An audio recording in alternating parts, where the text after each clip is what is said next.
Boa tarde, gente, tudo bem? Aqui, por aqui tudo bem, por esse espaço. E, em primeiro lugar, queria agradecer os inúmeros comentários do que tem sido feito ao pedido que eu tenho feito para temas para se falar aqui. E cada rede social apresenta uma maneira de divulgar, e cada dia que passa eu aprendo um pouco mais. Mas vamos lá. Foi sugerido por algumas pessoas que eu falasse sobre o tema dízimo.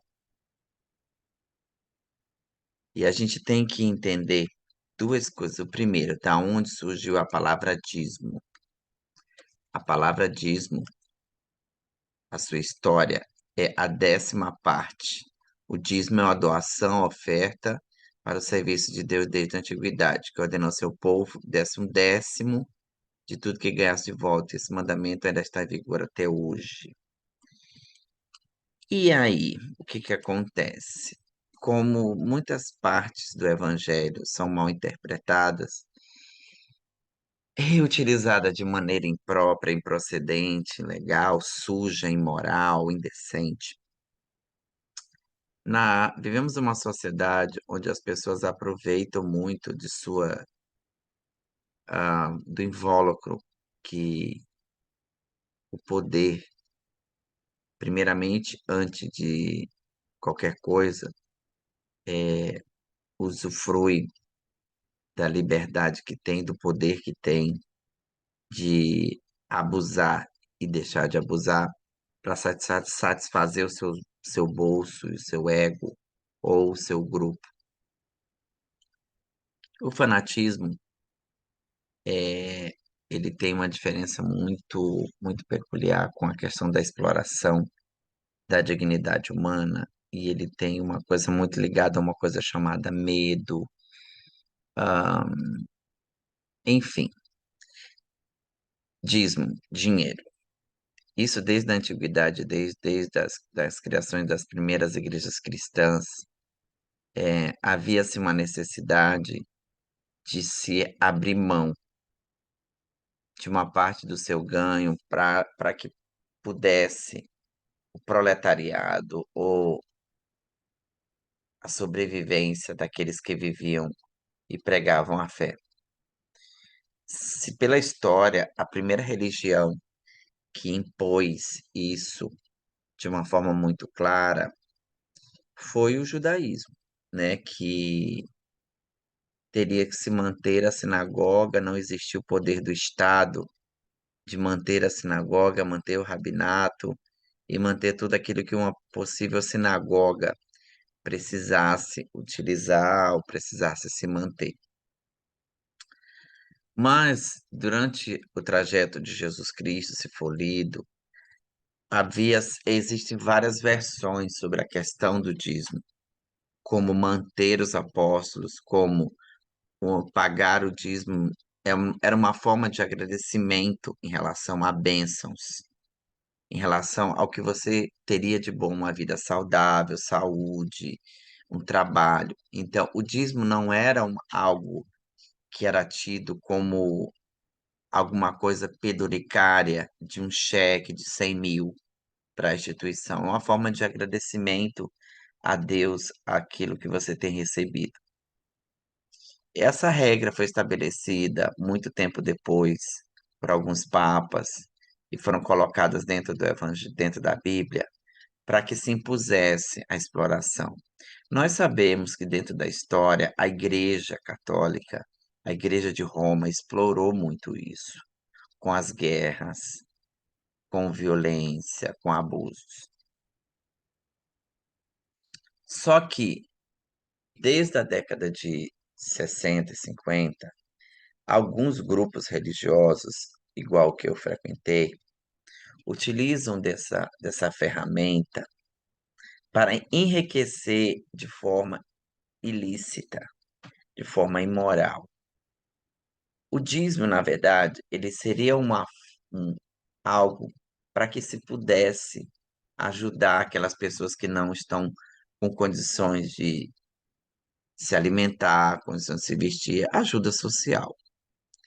Mas, alguns anos atrás, foram feitas algumas denúncias sobre a associação que eu frequentei, sobre desvio de milhões de dólares, sobre isso, aquilo, outro.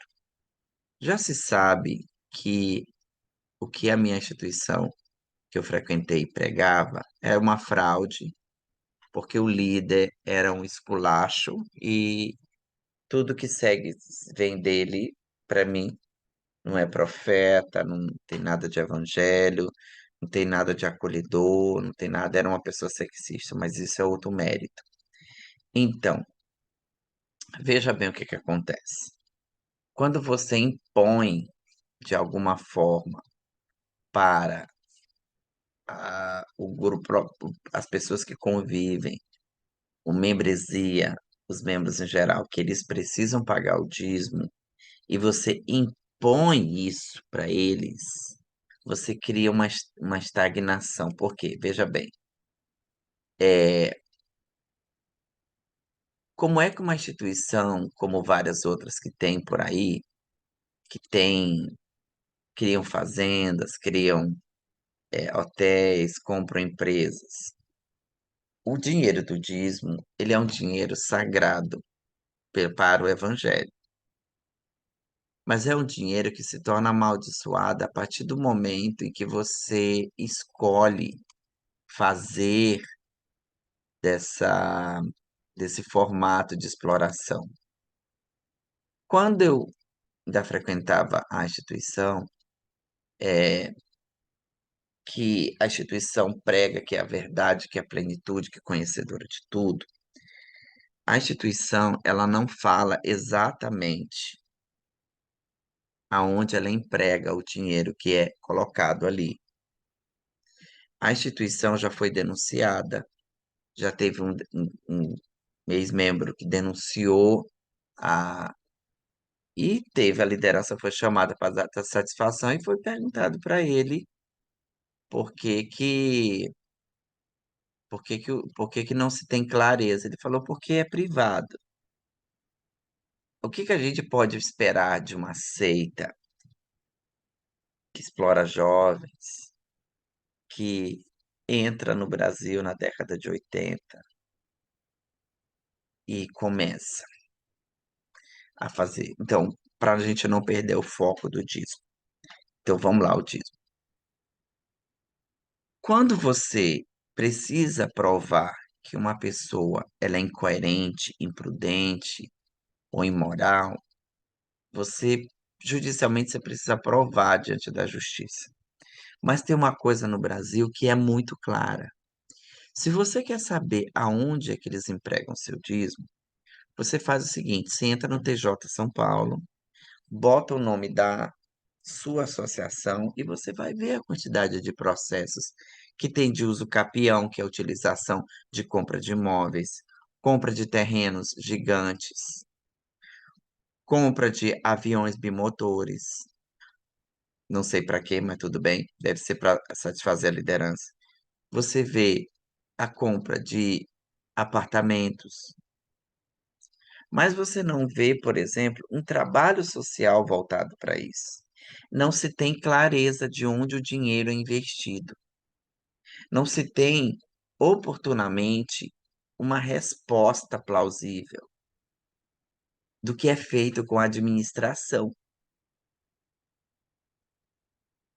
Aí você fica se perguntando, como é que ela consegue adquirir tantos terrenos?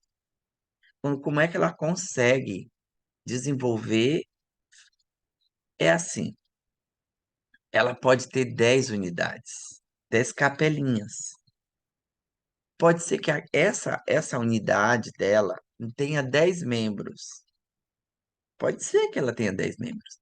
Mas ela não é sustentada por esses membros, ela é sustentada por todo o conjunto financeiro que tem ao redor da instituição. A manutenção, a luz. A gente tem que lembrar que as igrejas e os templos religiosos, eles não pagam IPTU.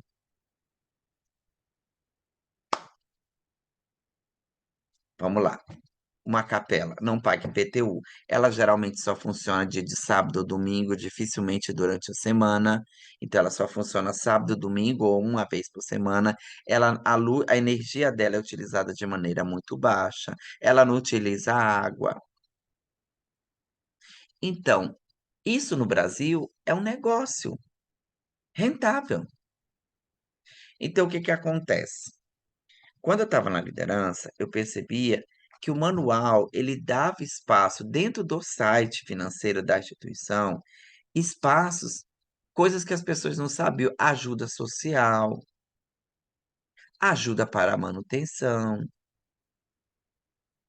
contas, uma conta geral e uma conta individual da unidade ligada com a central. Todo ano ela entrava, o dinheiro que entrava no mês de dezembro é retirado e a conta é zerada de novo para pagar 13º funcionário, etc. Mas não se tem clareza exata para que ela quer tantos imóveis. Então, eu acho que existe uma rede de negociata, uma rede de troca de imóveis. Para quem não sabe o que é uso capião é a utilização de imóveis que não estão sendo usados, que estão a um poder do Estado e que alguém, por exemplo, pode ficar 4 anos no imóvel, ou diz que está 4 anos no imóvel, e pede para o Estado para reter a posse daquele imóvel. Isso é muito comum no Brasil. Isso é muito comum no centro de São Paulo.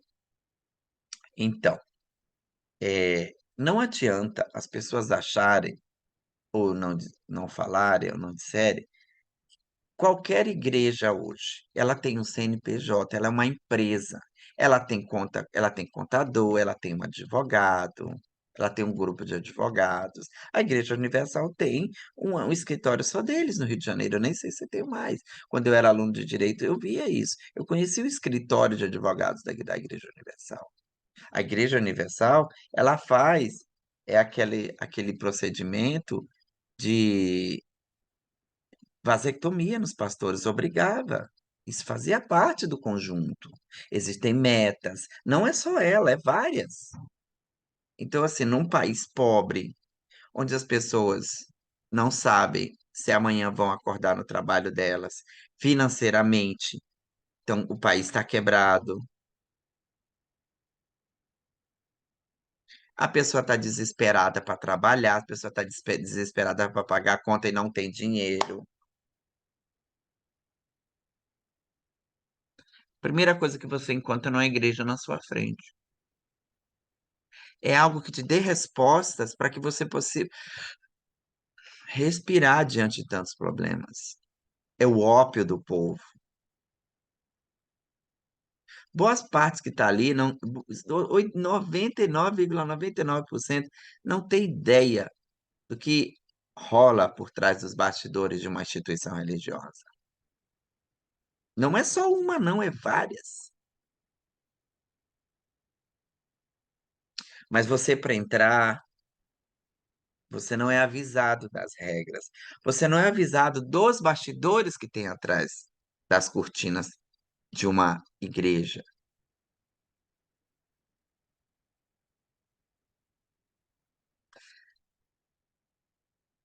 Um templo de uma igreja no estado mais pobre da federação, sendo que o povo não tem nem o que comer. Processo da pandemia. A instituição queria que os trabalhadores continuassem na construção do prédio da igreja lá, em Belém. Eu denunciei, foi punida pelo Tribunal do Trabalho. Exploração da mão humana, exploração de mão de obra. Empresas que trabalham dentro dessas instituições para manter a limpeza, para manter a segurança, porque são empresas de fachada de meio. Outra coisa muito fatal na igreja, nas igrejas em geral. ONGs. Veja bem o que que acontece. Eu vou fazer um painel no segundo vídeo a respeito disso. Você tem uma associação religiosa, uma igreja, e você tem uma ONG ligada a essa associação. E você tem empresas ligadas a essa associação. A lei diz, por questão tributária, se a empresa, não a igreja, a empresa, tiver interesse de investir em trabalho social, que ela doe todo o rendimento da declaração de imposto de renda dela para a Associação para Trabalho Humanitário.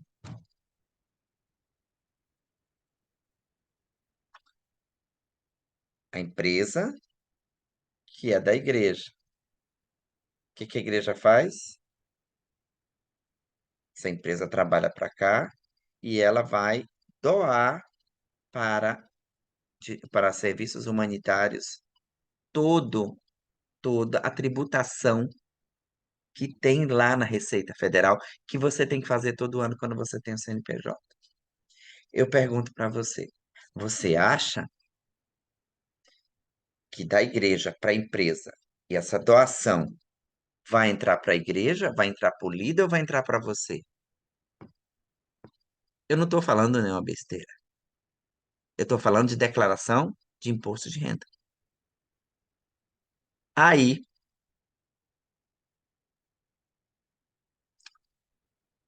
eu vou entrar em dinheiro. Dízimo, dinheiro. Você se batiza na instituição. Ficha na igreja. E você se afasta.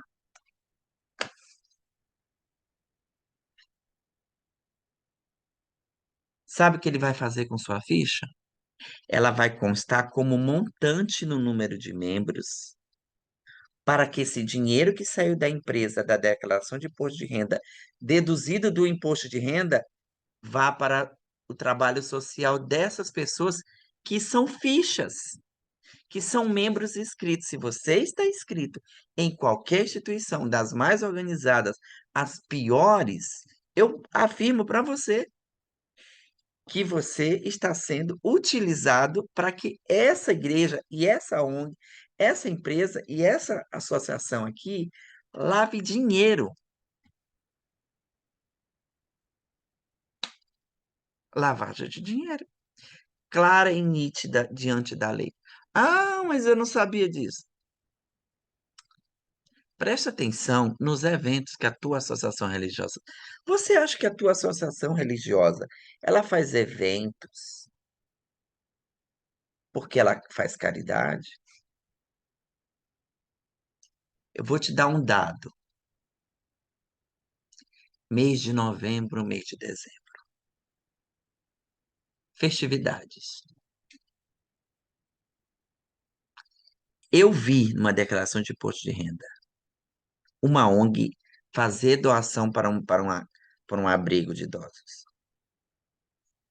E essa doação entrar como esse dinheiro triangular que sai da empresa para a ONG. Apenas 5% desse dinheiro que foi doado para a associação foi utilizado para a casa de idosos. É um papo muito grande, teria que mostrar uma planilha de uma fraude. Isso no Brasil é muito comum. Isso é notório. É sempre existiu isso. Procura saber qual instituição não tem uma associação, uma ONG envolvida. Ou às vezes tem uma ONG que está apenas cadastrada na Receita Federal. Ela não trabalha, ela não desenvolve trabalho social nenhum, somente para lavar dinheiro. Apenas no ano de 2019 foram achadas mais de 100 empresas de fachada e ONGs de fachadas, de igrejas evangélicas. Você sabia que você pode doar, fazer uma doação para a PUC, deduzida da declaração de imposto de renda? Você acha que a PUC não vai receber?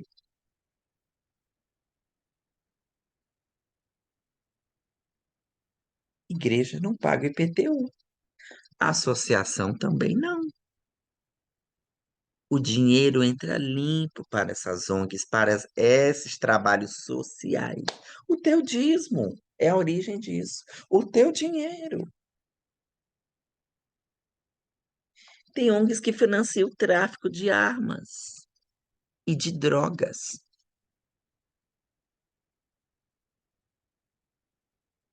É preciso ter muito cuidado aonde você bota os seus dois pezinhos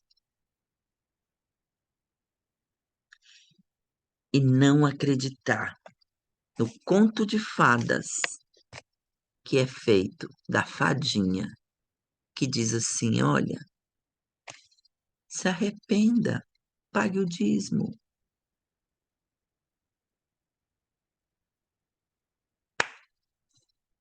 É real. Eu, é um assunto muito profundo, é um assunto muito analítico. Se alguém se interessar, eu faço a planilha depois para mostrar pela lei como é que o dinheiro é utilizado. Eu falei do dízimo que você paga aqueles 10% favorável, aqueles dinheirinho suado que você tem do seu trabalho, que você aguenta, o seu patrão suporta ele, que você não pode pedir emprego. Pois é, você está sustentando uma quadrilha, partidos políticos, viagens, avião. É uns R$ 10, é uns R$ 30, multiplicado por 30.000. Eu não estou mandando você desacreditar em Deus.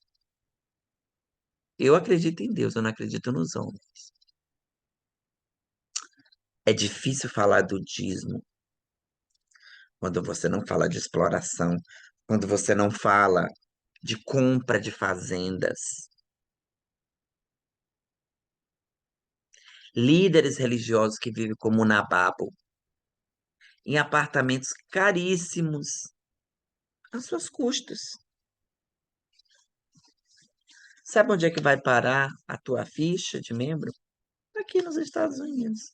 Sabe onde é que vai parar teu dinheiro? Nos terrenos de Miami, em Palm Beach. Deus sim, humano não. Todas, todas as igrejas fazem isso. Todas. Não é uma, é várias. Vai tentar estudar na PUC de graça, vai. Você está pensando que aquele projeto de educação lançado pela tua instituição, aquilo lindo, aquilo é funcional, que aquilo não é nem 10% que ela deveria investir, porque esse fundo de ajuda educacional nada mais é que a doação de empresas, da declaração de imposto de renda de empresas para ONGs e para associações. Olha o triângulo. Eu deixo essa mensagem com vocês. Espero que vocês tenham um bom final de semana. Que vocês repensem. Façam muitos comentários. E se tiver interesse, eu faço o segundo vídeo mostrando o PowerPoint, mostrando de forma jurídica tudo que eu estou falando aqui.